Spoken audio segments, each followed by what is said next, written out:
भारत आणि अमेरिकेमध्ये जो व्यापारी करार झाला, या करारामुळे भारतातला शेतकरी प्रचंड अडचणीत सापडलेला आहे। एक तर भारतातला शेतकरी अमेरिकेच्या शेतकऱ्याची स्पर्धा करू शकत नाही, कारण आपल्या शेतकऱ्यांना पूर्ण पायाभूत सुविधा सरकार देऊ शकलेलं नाहीये।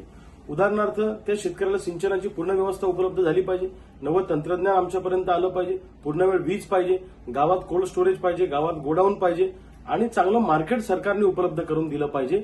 पण दुर्दैवानं कुठल्याही पायाभूत सुविधा उपलब्ध करून न देता भारतातल्या शेतकऱ्यांना अमेरिकेच्या शेतकऱ्याची स्पर्धा करायला लावणं ही अत्यंत दुर्दैवाची बाब आहे आणि यामुळे भारतातला शेतकरी खचणार आहे।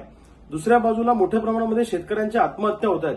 यवतमाळ जिल्ह्यामध्ये एका महिन्यामध्ये 22 शेतकऱ्यांनी आत्महत्या केल्या आणि आत्महत्या करणाऱ्या शेतकऱ्यांचा वयोगट हा 25 ते 30 आहे, म्हणजे तरुण शेतकरी मरतायत। लाखोच्या संख्येनं भारतामध्ये शेतकऱ्यांच्या आत्महत्या होत असताना असा करार करणं म्हणजे भारतातल्या शेतकऱ्यांचं श्राद्ध घालण्यासारखं आहे।